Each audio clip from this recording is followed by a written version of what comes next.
My name is Todd Gilbert, head of original content for Screen Rant, and I could not be more excited to get a chance to talk to these folks who are instrumental to bringing this movie to life. And I'd love to start with visual effects supervisor Alec Gillis, the film star Dimitrius Schuster-Koloamatangi, and writer-director Dan Trachtenberg.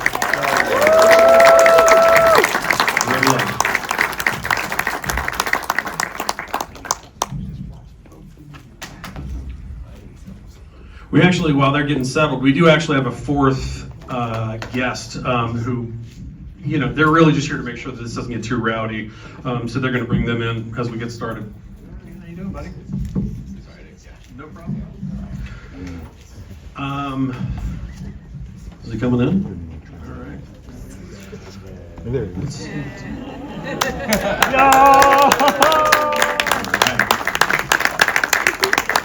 I'm hoping he's not just vetting my questions as I ask them.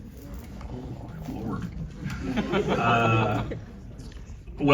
Him arriving actually brings up the question that I kind of did want to ask you about, having rewatched this recently in anticipation of this, which is that Prey, Predator, Killer of Killers, and Badlands all have this kind of recurrent theme of parents and children, or living up to certain expectations.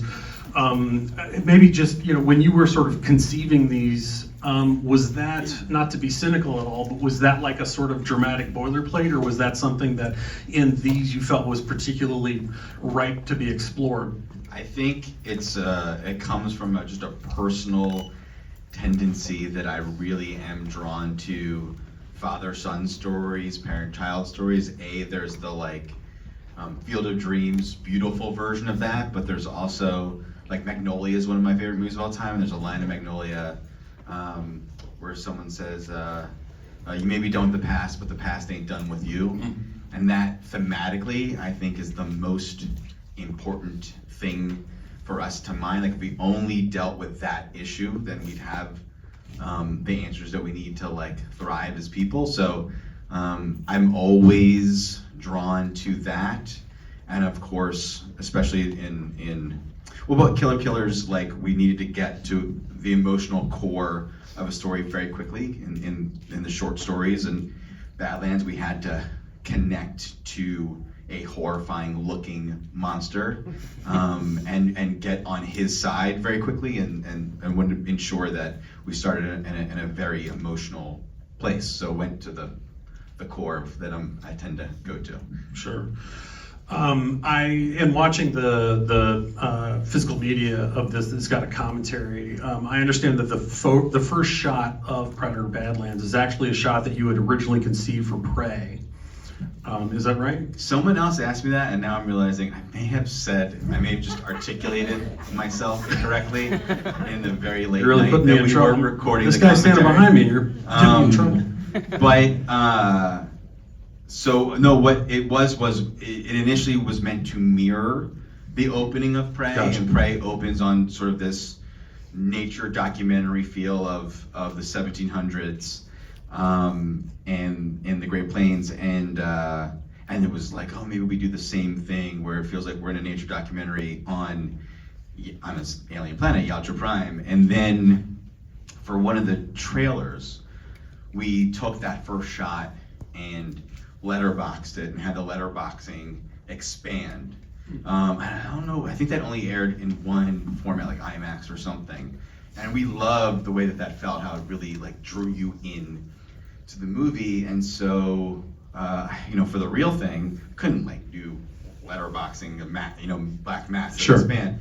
And that's where we had the idea of, maybe we have it be the mouth of a cave that we're pushing through, and then it feels like the format is expanding, even though it isn't. So that's how it changed. But it started with thinking we were going to mirror Prey. Sure.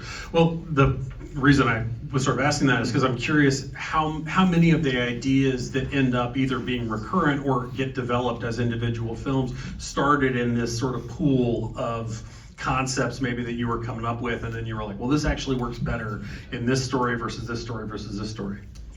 There definitely were some things when we were doing Killer of Killers that I was like, oh, I actually want to.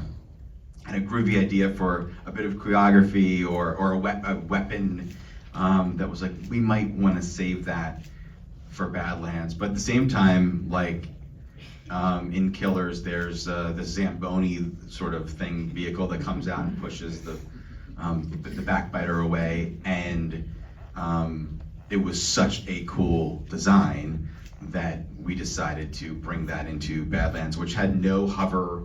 We called them hover hogs, but there no hover bike, no nothing.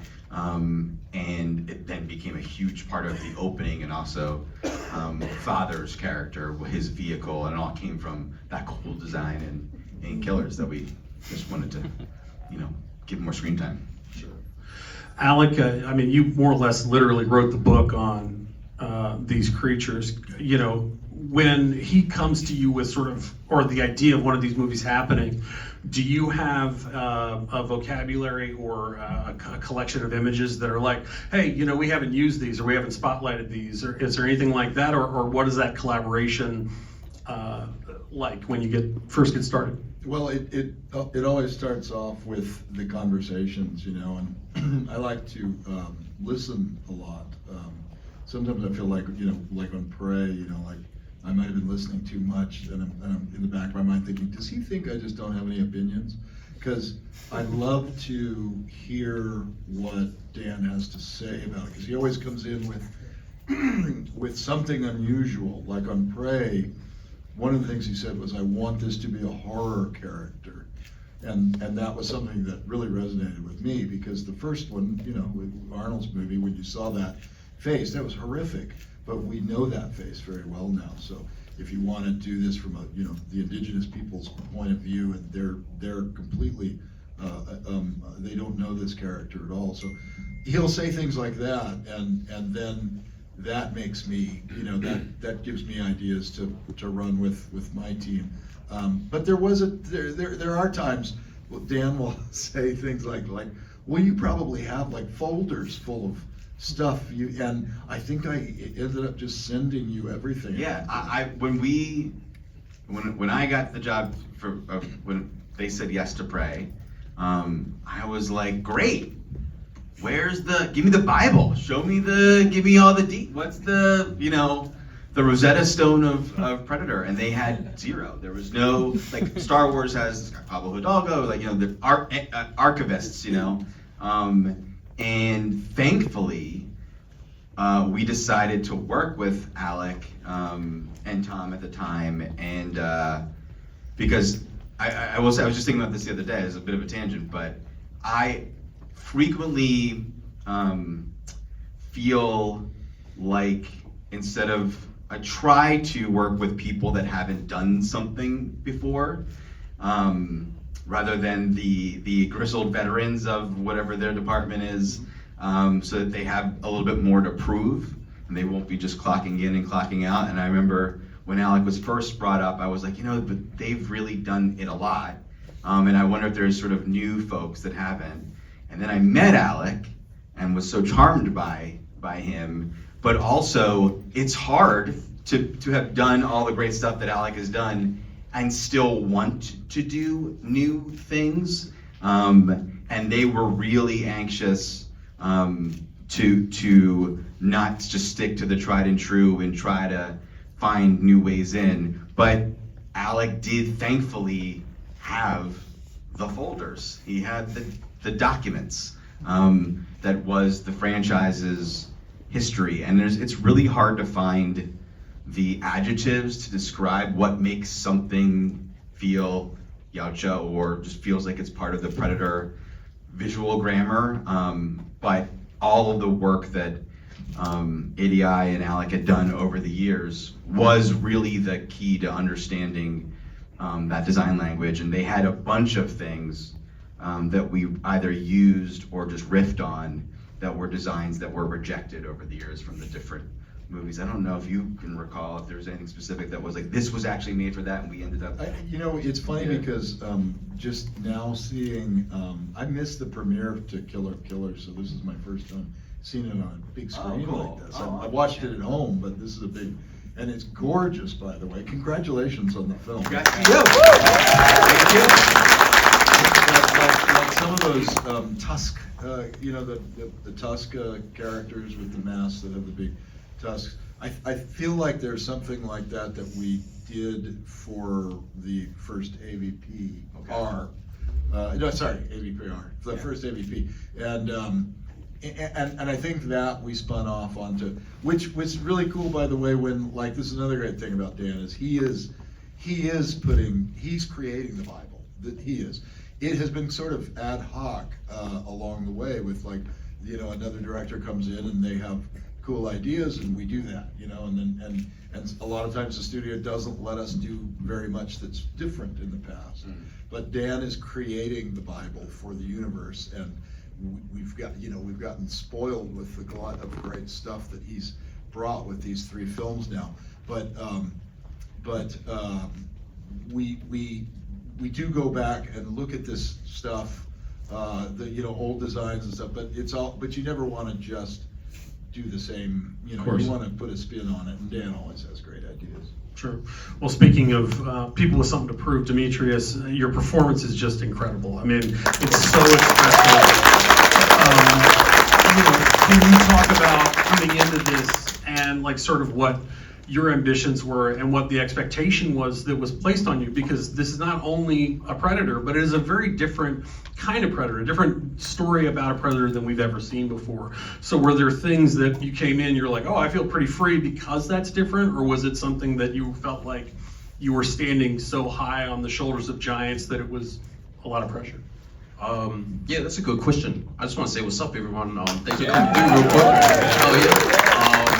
But yeah, I'll be honest, it was daunting at first. Kind of when Dan and I had like our first Zoom, when he was telling me like that I had the job, I was playing it cool.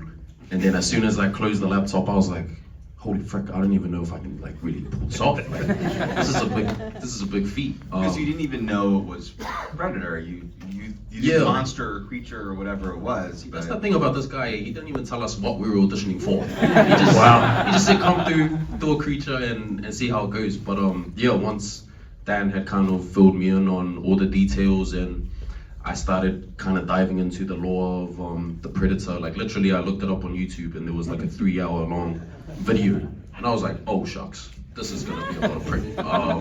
But yeah, I kind of just took it in stride. Dan had a lot of trust in me from the jump, I feel, and yeah, kind of just told me, go off do your own kind of prep, do your own study, and come on set and we'll correct it when it needs to be corrected. And I think we got in a really cool flow of finding Dick and where he sits physically and where we wanted him to kind of go on his journey. And yeah, it was a fun process, but I'm not gonna sit here and say that it was a piece of cake. I was terrified, like especially in the first initial like month, trying to prep for the character. But yeah, like Dick, you just gotta take it on the chin, try and prove yourself, and yeah, we came out with something we're really proud of. Sure.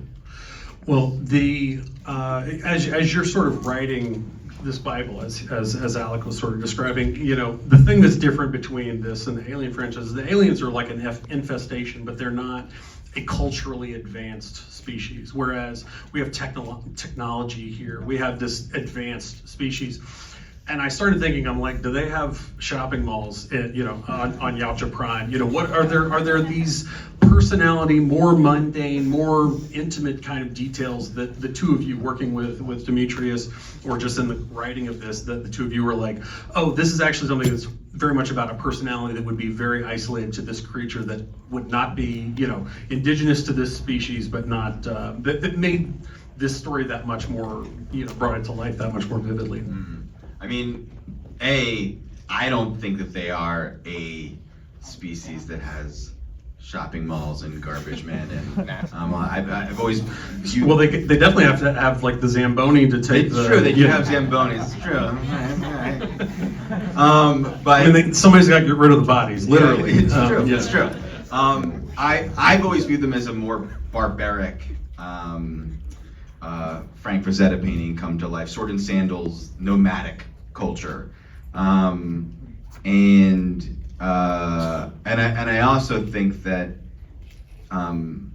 Deck's personality and spirit is probably not shared by many of this. I don't know that he'd be the only one, and certainly he has an older brother that feels a little bit separate from the tribe as well. But I don't think many of them are quite like Deck. Were there things that you, in reading the script or just thinking about how you're developing this role, you were like, I think he should do this, or I think this is a quality that I want to bring, whether he's facing off against somebody? The thing that's really interesting about your character is that he's got this Terminator in Terminator 2 kind of thing where he's like, he's got to be funny, but he's also doesn't know he's being funny. You know, he's very serious. And there's obviously the sort of traumatic experience that starts as, but you know, the movie has levity in addition to being as serious as it could be. Were there things in there where you were like, I can really drill into these and build around that go into those other sequences?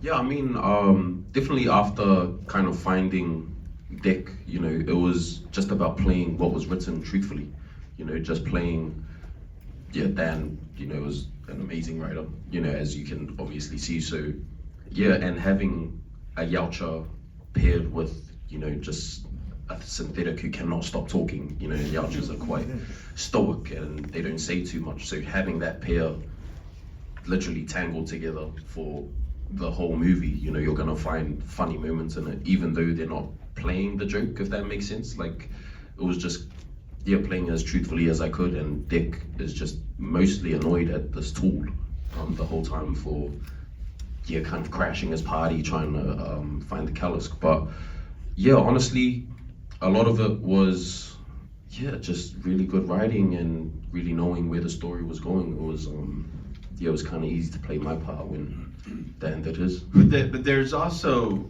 a pretty delicate balance that Dimitrius struck, in that, you know, we see a lot of the same kind of movement in creature work. Alec can attest to this. And there is a way when you get in that suit that it can feel really false if you don't hold yourself in a certain way. And you can start to feel like sometimes that comes across like professional wrestlers lumbering around, sure, you know, which is what we had been accustomed to in earlier films and other films with man in suit stuff. And but on the flip side, it can completely fall apart if someone doesn't hold themselves just so. But also, what made Deck so special and what made Dimitrius so special is moving in a way that feels like someone with a chip on their shoulder, that feels like someone with something to prove, and feels like relatable, yet also completely unrelatable. Very hard to pull that off, because one detail wrong and you start to feel like that's just a guy in there, and it feels too human, but you can also feel not human enough, you know. So really did come down to a lot of specific choices that Dimitrius made, and conscious and subconscious probably, but not everyone could do what he did. Well, Dimitrius, I understand that you not only did the voice, of course, of your own character, but you did your father's character as well. What kind of a head trip was it to play opposite yourself in that experience? I'll be honest, I hated it at first day when we were in the room and I had to read for father, because the whole time I'm doing the film, my motivation is this guy killed my brother, you know what I mean? I've been trying to prove myself to him my whole life. I've never been accepted. This guy sucks. So then, I did not say that. It was when I had to kind of go into the ADR room and start reading father's lines, back to Dick, I was like, oh, maybe I can have a little fun with this. This is a whole different kind of side that I never got to really experience while I was shooting. So it was really cool. I really enjoyed it. It's nothing I've ever done before where I've had to kind of voice for two characters. So it was a fun experience.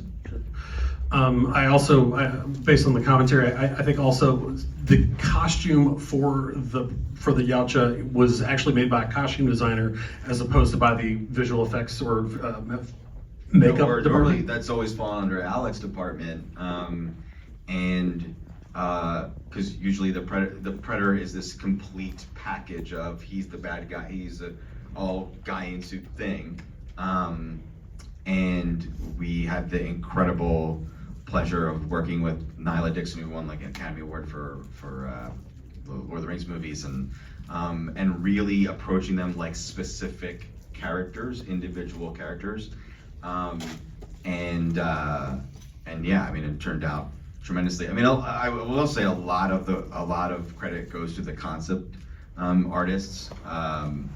A lot of times that's fashioned with Nyla, but I would say specifically for the father character, there's this artist Dane Hallett who's worked across Alien and Predator and many other movies, and this thing was like his first drawing. It was just like that. A lot of the other times we're like iterating and finding our way through it, but this thing was just so arresting, and I didn't even know until Nyla and the Weta folks started to build it. It was very gestural and a beautiful little painting, and then I was like, oh, that's like teeth on there, and that's chain. Like I could not even reckon with it until seeing it in person. So, but yeah, Nyla was incredible. Alec, can you talk about, given your sort of institutional knowledge of this franchise and of this world, like how your involvement has evolved throughout the franchise? Because obviously there are certain things that are clearly being taken off of your plate, but what does that give you more room or opportunity to do?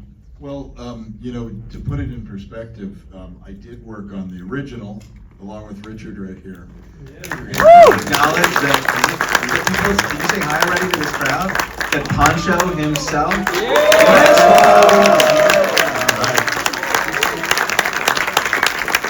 I was like, on the corner of my eye, I'm like, are we gonna say something about this? What's happening? I'm so glad you're here.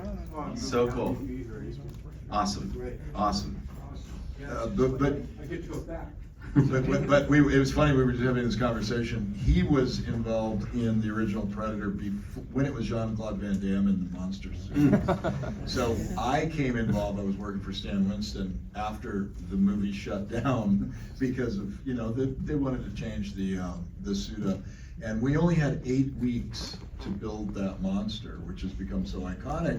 Wow. It is the foundation of all of the lore that came after that. Huge mythology. And so as Dan was saying, what is the language of it? Well, the language of it was like a bunch of guys in their mid-20s trying to throw something together real quick under the guidance of the great Stan Winston.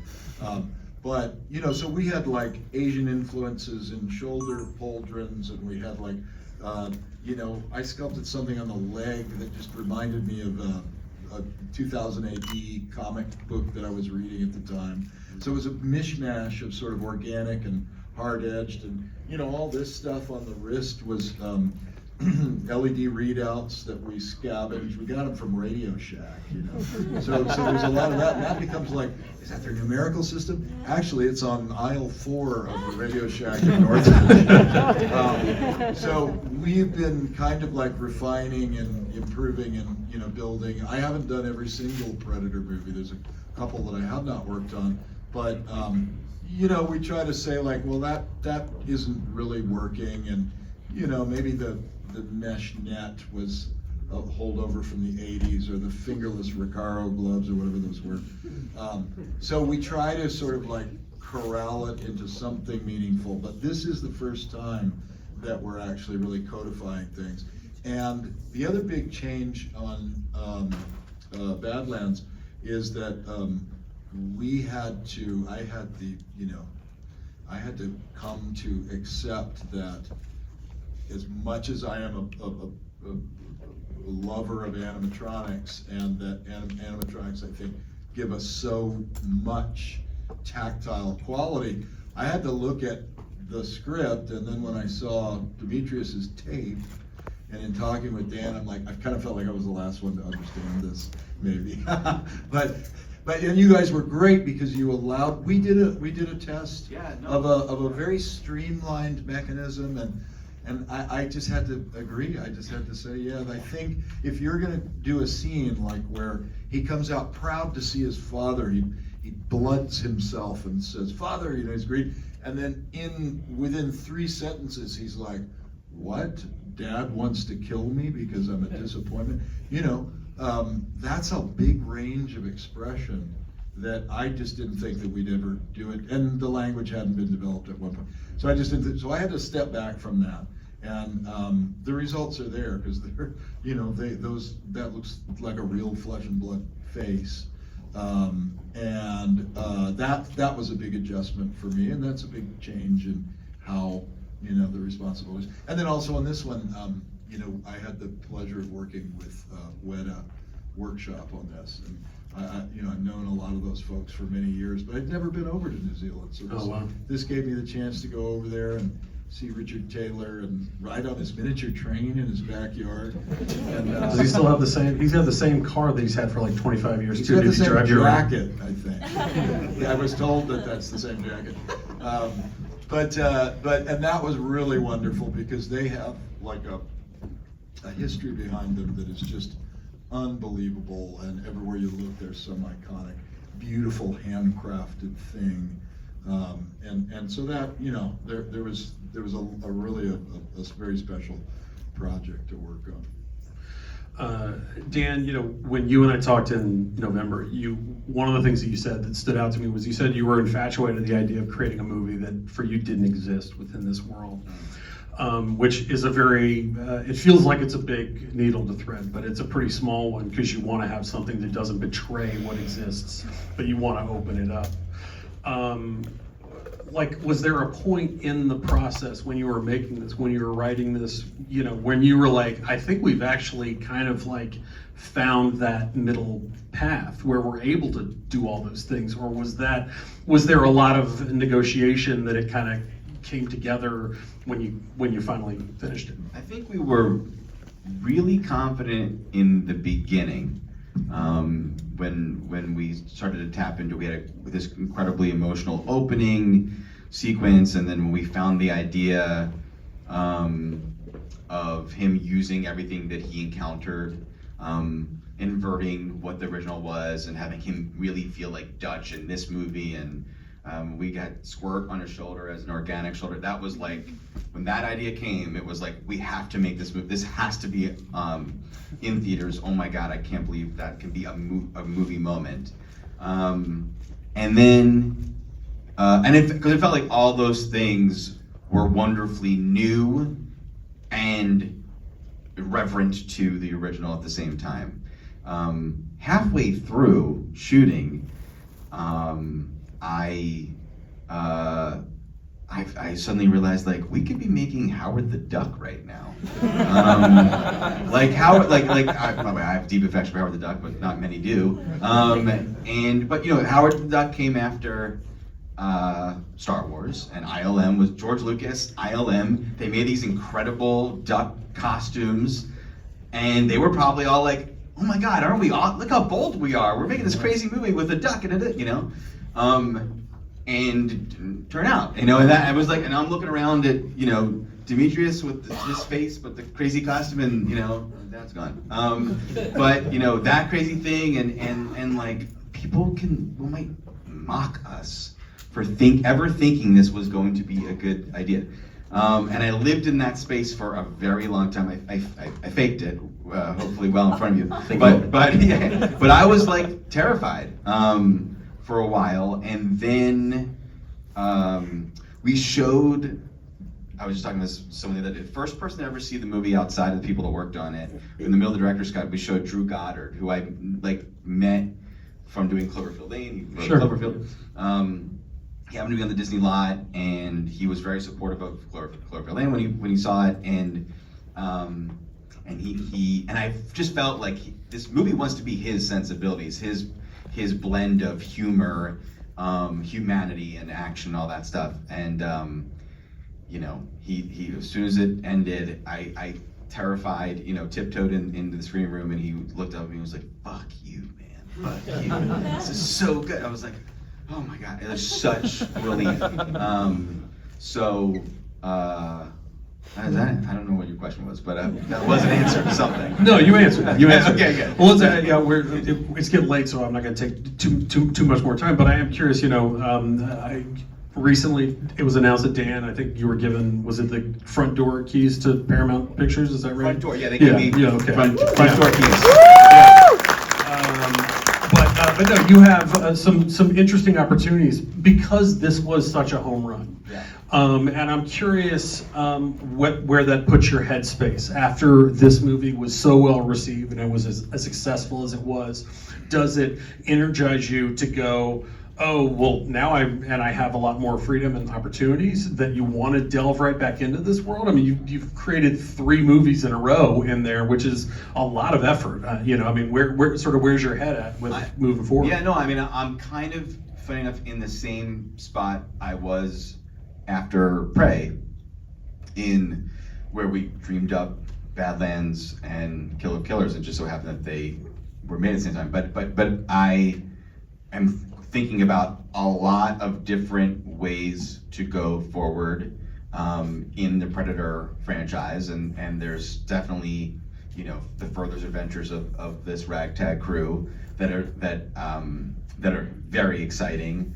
I also continue to think about, Badlands, Killers, and Prey are all like entry points. None of them demand that you have seen the other. Yeah. And they're not just sequels. They are interesting ideas for science fiction movies in and of themselves, let alone how they operate in the Predator franchise. So I'm jazzed about some ideas that are like that as well as direct sequel and some other things. So we've been figuring all that stuff out, while I'm also excited about making some big, awesome theatrical original movies with Paramount and seeing what, looking through their toys as well. That's not me being elusive to anything specific. I swear. Monster trucks too. I mean, that's funny. Yeah. Okay. Well, Dimitrius and Alec, as we're wrapping here, I'm curious, given how successfully this was brought off, are there things still, not that he didn't do enough or whatever, but I always think about the fact that, like, Shannon and Swift, who wrote a Friday the 13th movie a long time ago, and one of the things they kept talking about was having Jason in the snow. Like, that was like this thing that everybody always wanted. Jason Friday the 13th in the snow. Are there things that you would love to do, given the foundation that Dan was able to create here, that you would love to go and do next? To be honest, whatever Dan says goes, man. He's 3 from 3. Yeah, you can't really knock it. And it's very diplomatic. Good. No, but like honestly, the thing I respect the most about Dan as well is he doesn't make just any movies. Like, he doesn't just, this is gonna make money, because this was really good, so we gotta get a second one out because it's, it's gonna make bank. Like, he really cares about the story. He doesn't want to he's sitting in other interviews, like, just smash together figurines and, try to figure it out. And I think as an actor and performer myself, I really value story. Storytelling is kind of what brought me to film in the first place. And the fact that Dan really takes his time and is really meticulous with, every single detail. That's why you guys love the film. That's why you love all 3. It's because of the effort and care that he handles his work. So if another one comes to be, it's because Dan has found a really good story and wants to tell it. But it's whatever happens, guys. Gotcha. Alec. One of the most exciting things to me is right at the end of Badlands, Mother. We finally are going to get, it's practically a promise. We finally are going to get a female predator. That's what I'm excited about. I'm putting words in Dan's mouth, but actually, Dan, if you think about the Ursa character, she's a bit of a prototype of a predator ma. Yeah. Yeah. Anyway, and Alec and I have traded. We always trade interesting creature ideas, be it for Predator or anything else, and you know, so that all starts pretty friendly and early in the process and all that, but yeah. But I really love I love that, and then I love the idea of like the challenge of where you take the predator culture if you show it writ large, and you cleverly downplayed it a little. I thought that was a brilliant move in the arena of, because we had these conversations like, well, what are they? Are we developing a class system? Are they based on the Romans? Are they like, and then you're like, well, are we just turning them into Klingons? What are we doing? and Dan said, well, how about this? How about the arena has like recesses and caves, and all you see are like the lights from their weapons or from their, you know, gear and all that stuff. And I thought that's freaking brilliant. To be honest, that was a cost decision. The blinking lights can allude to character models that we didn't have to construct. But yeah, man, I'll take the, you know. Well, listen, let's have another round of applause for Dan Trachtenberg, Dimitrius Schuster.